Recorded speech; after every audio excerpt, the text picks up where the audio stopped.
Yeah, good evening friends. Welcome to Fin Classes. Now, usually మనకి financial risk management వచ్చినప్పుడు the general question which we come across is futures terminology and what are the specifications of the contracts. So basically అది వస్తుంది కాబట్టి now let's see what is the futures terminology. So in that the first one is spot price. What is the meaning of spot price? So suppose if I take Infosys తీసుకుంటే so ఆ రోజు Infosys trade అయ్యే ప్రైస్ని మనం spot price అంటాం. అంటే cash మార్కెట్లో ఏ ప్రైస్కి అయితే ఆ కంపెనీ షేర్ ట్రేడ్ అవుతుందో దాన్ని we'll consider it as spot price. And then comes to futures price. So అదే ఇన్ఫోసిస్ది మనకి కాంట్రాక్ట్ అనేది యూజువల్గా 3 మంత్స్లో అవైలబుల్గా ఉంటుంది. అంటే near month, next month and far month. ఒకవేళ దాన్ని వన్ మంత్ టైం పీరియడ్ అయితే మనము సపోజ్ ఇప్పుడు నేను ఎంటర్ అవుతున్నాను మార్కెట్కి, ఫిబ్రవరి ఎండింగ్ వరకు వచ్చేదాన్ని నియర్ మంత్ అంటాను, నెక్స్ట్ మార్చ్లో వచ్చేదాన్ని నెక్స్ట్ మంత్ అంటాను, అండ్ ఏప్రిల్లో ఇప్పుడు నేను ఎక్స్పైరీ తీసుకుంటే దాన్ని I will be consider it as far month. So వాటిల్లో ఫ్యూచర్స్ ప్రైస్ అంటే ఈ ఎక్స్పైరీకి దాని ప్రైస్ ఎంత అంటే అది కూడా ఫ్లక్చుయేట్ అవుతుంటుంది మన స్పాట్ మార్కెట్ ప్రైసెస్తో పాటు.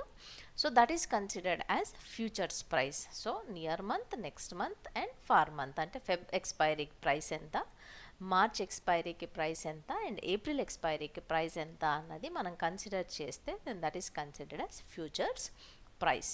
Contract cycle. Next one is contract cycle. So what is the meaning of contract cycle అని అంటే మనకి ట్రేడ్స్ అంటే ఇంతకుముందు చెప్పాను కదా మనకి 3 months ఎక్స్పైరీస్ ఉంటాయి సైకిల్లో, next near, next far month. So ఆ దాన్ని మనం కాంట్రాక్ట్ సైకిల్ అంటాము. And next comes the contract size. అంటే అసెట్ ఎంత అంటే లాట్ సైజెస్ అనేవి వీటిల్లో స్పెసిఫిక్గా ఉంటాయి అండ్ దే మే రేంజ్ అనమాట. అది 100 షేర్సా, 10 షేర్సా, లాట్ సైజ్ 1000 షేర్సా, ఇలా డిఫరెన్స్ అనేది ఉంటుంది. దాన్ని lot size are contract size అని చెప్పి అంటాం మనము. అంటే ఫ్యూచర్స్ ప్రైస్ చేస్తున్నప్పుడు ఇప్పుడు స్పాట్ మార్కెట్ ప్రైస్కి వెళ్ళినప్పుడు సింగిల్ షేర్ని మనం డీల్ చేయొచ్చు అక్కడ. కానీ ఇక్కడ ఏంటి అంటే ఫ్యూచర్స్ ప్రైస్లో అలా సింగిల్ షేర్ కాదు, ఒక స్పెసిఫైడ్ లాట్ ఉంటుంది. ఆ లాట్ పైన మాత్రమే మనము ట్రేడింగ్ అనేది చేయగలుగుతాం and that is very much predetermined by the market. Okay, so దాన్ని contract size. Expiry date. So చెప్పాను కదా every month last Thursday is the expiry. So ఫిబ్రవరిలో లాస్ట్ థర్స్డే ఎక్స్పైరీ, మార్చ్లో last Thursday expiry. So that will be the expiry date. మనం ఎప్పుడు enter అయినా సరే, ఇప్పుడు ఎంటర్ అయినా సరే then that is the expiry date అనమాట మనం యూజ్ చేసేది. Next basis. అంటే when it comes to terminology అంటే ఫ్యూచర్స్ కానీ ఆప్షన్స్ కానీ డెరివేటివ్స్లోకి వస్తే we have a risk called basis risk అనమాట. ఆ బేసిస్ రిస్క్ అంటే ఏంటి అని అంటే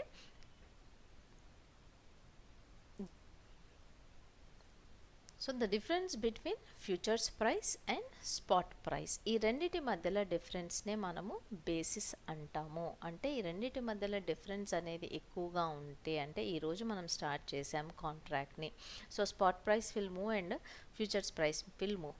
ఎక్స్పైరీ డేట్కి వచ్చేవరకు రెండు కలిసిపోతాయి మనకి. వాటి మధ్యలో ఉన్న డైవర్జెన్స్నే మనము బేసిస్ రిస్క్ లాగా క్యాలిక్యులేట్ చేస్తాం. So that is basic concept అనమాట. ఫ్యూచర్స్లో మనం బేసిక్గా తెలుసుకోవాల్సిన రిస్క్ ఎలిమెంట్ ఏంటి అంటే basis risk. So that is important, అందుకనే మనం ఫ్యూచర్స్ టర్మినాలజీలో దాన్ని కూడా ఇంక్లూడ్ చేసాం. Next cost of carry. So cost of carry అని అంటే ఒక అసెట్ని మనం డీల్ చేస్తున్నప్పుడు ఆ అసెట్ పైన మనం పే చేయాల్సిన ఇంట్రెస్ట్ కావచ్చు, లేకపోతే హోల్డింగ్ ఛార్జెస్ కావచ్చు, స్టోరేజ్ కాస్ట్ కావచ్చు, ఇవన్నీ మనం ఓకే కన్సిడర్ చేయడమే కాస్ట్ ఆఫ్ క్యారీ. అంటే మనం ఒక ఫ్యూచర్స్ ప్రైస్ అంటే ఎస్పెషల్గా కమోడిటీస్ ఇట్లాంటివి డెలివరబుల్స్ ఏమన్నా మనం తీసుకున్నప్పుడు సో మనకు సెటిల్మెంట్ జరిగే లోపలనే అంటే మనకు రిక్వైర్మెంట్ టైంకి మనకి ఎక్స్పిరేషన్కి ఏమన్నా గ్యాప్ కనుక ఉన్నప్పుడు then we are suppose to have all these carriage costs అనమాట. అందుకని అంటే స్టోరేజ్ కాస్ట్, దానికి పైన మనం పే చేసే ఇంట్రెస్ట్, ఇలాంటివి హోల్డింగ్ కాస్ట్లు ఏమన్నా మనం చేస్తే దాన్ని కాస్ట్ ఆఫ్ క్యారీ అంటాము.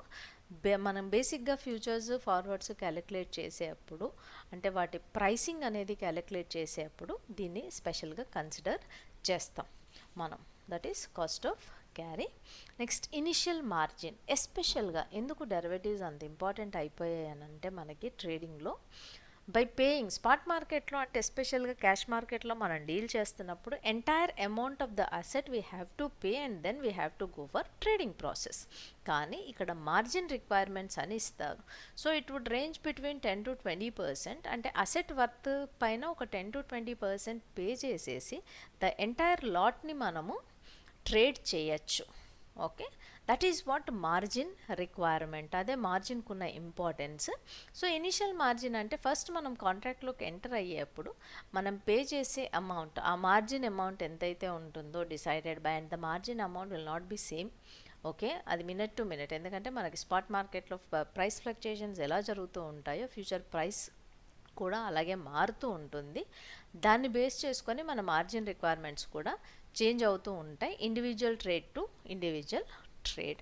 సో దానికి మనం పే చేసే మార్జిన్నే ఇనిషియల్ మార్జిన్ అంటాము. So next mark to market. Special feature of this derivatives market is mark to market. Everyday మన పొజిషన్ ఏమవుతుంది అంటే ఫైనల్గా అంతా అయిపోయిన తర్వాత మార్క్ టు మార్కెట్ అవుతుంది. అంటే మనం పే చేసిన అమౌంట్ అది లాస్ అయితే లాస్, ప్రాఫిట్ అయితే ప్రాఫిట్, ఆ రోజుకి that will be added to your account అనమాట. It's an economic profit or economic loss లాగా. So everyday the situations or everyday your trades will be mark to market and your loss and profit position will be dealt with based upon that. Then comes maintenance margin. Suppose if మనకి loss positions అనేవి చాలా ఎక్కువగా వచ్చేస్తే అల్టిమేట్గా మన mark to market కండిషన్స్లో ఏమైపోతుంది అని అంటే మన ఇన్వెస్ట్మెంట్ అంతా, అంటే మనం పెట్టిన మార్జిన్ ఏదైతే ఇన్వెస్ట్ చేసామో ఇనిషియల్గా ఆ మార్జిన్ అంతా కరిగిపోతుంది. అప్పుడు అల్టిమేట్గా you'll receive a call from the member, so to maintain your margin requirements అనమాట. సో మనం మినిమంగా ఎంత మెయింటైన్ చేయాలి, ఆ పొజిషన్ని మనం హోల్డ్లోనే ఉంచుకోవాలి అని అన్నది మెయింటెనెన్స్ మార్జిన్ కింద వస్తుంది. So these are the basic terms that we are going to use in our futures market. Next, specification of contract. So ఈ కాంట్రాక్ట్లో మనకి స్పెసిఫికేషన్స్ ఏమేమి ఉంటాయి అని అంటే స్టాండర్డైజ్డ్ అని చెప్పాను కాబట్టి. So asset, what is the type of the asset, అదేంటి ఇప్పుడు మీరు పక్కన సైడ్కి కాంట్రాక్ట్ స్పెసిఫికేషన్స్ కనుక చూస్తే the instrument type is nothing but the asset. Futures index అంటే నేను నిఫ్టీ అనే దాన్ని అండర్లయింగ్ అసెట్ లాగా తీసుకున్నాను, దానిపైన నేను ఫ్యూచర్స్లో డీల్ చేయబోతున్నాను అని చెప్పడం అనమాట. కాంట్రాక్ట్ సైజ్ ఉంటుంది. సో నేను ఒకటా రెండా ఎన్ని తీసుకోవాలనుకుంటున్నాను, ఎస్పెషల్గా when it comes to Nifty కానీ బ్యాంక్ నిఫ్టీ కానీ ఒకటేమో 25 అయితే ఇంకొకటి 75 ఉంటుంది లాట్ సైజ్. సో అవి స్టాండర్డ్స్ అనమాట, అంతే తీసుకోవాలి మనము. Okay, that is about your contract size.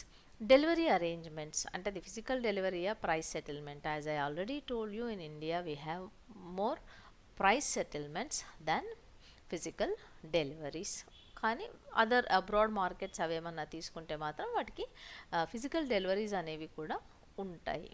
So that is delivery arrangement ఎలా అన్నది కూడా మనం దాంట్లో స్పెసిఫై చేస్తాం. డెలివరీ మంత్ మనం ఆల్రెడీ చెప్పుకున్నాం, కాంట్రాక్ట్స్ మనకి 3 monthsలో అవైలబుల్గా ఉంటుంది, near, next and 4 months. So that is about delivery months. And price codes అంటే ప్రైస్ మూమెంట్స్ ఎలా ఉంటాయి, టిక్ సైజ్ ఎలా ఉంటుంది, ఎంత ఉంటుంది, ఇదంతా కూడా మనకి స్పెసిఫికేషన్ అనేది ముందే ఉంటుంది. డైలీ ప్రైస్ మూమెంట్ లిమిట్స్ ఎంత అంటే ఒక 10% అప్పర్ 10% లో, అంటే మనకి అప్పర్ సర్క్యూట్ లోవర్ సర్క్యూట్ లాగానే దీనికి కూడా ప్రైస్ మూమెంట్ లిమిట్స్ అనేవి ఉంటాయి, ఎంతవరకు పైనకి వెళ్ళొచ్చు ఎంతవరకు కిందికి వెళ్ళొచ్చు అని అన్నది. Next daily settlement. అంటే డైలీ సెటిల్మెంట్ అనేది ఎలా జరుగుతుంది, యూజువల్గా మనకి నేషనల్ సెక్యూరిటీస్ క్లియరింగ్ కార్పొరేషన్ అనేది it will undertake the clearing and settlement of all trades. Daily settlement జరుగుతుంది మనకి, అందుకే మనకి అది మార్క్ టు మార్కెట్ కండిషన్. దాన్ని బేస్ చేసుకొని మన margin requirements whether we are in a good position or profitable position or loss making పొజిషన్లో ఉన్నామా అనేది తెలుస్తుంది. అండ్ అక్కడ అంటే కౌంటర్ పార్టీ రిస్క్ని ఎలిమినేట్ చేయడానికే బేసిక్గా ఇది జరుగుతుంది.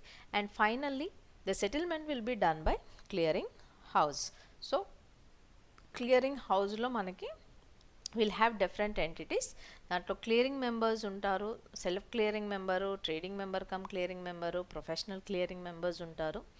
లేదు clearing banks, fund settlement takes place through clearing banks అనమాట. సో యూజువల్గా ఇవి 3 యాక్టివిటీస్ చేస్తాయి: clearing, settlement and risk management. So this is basically about your specification of contract.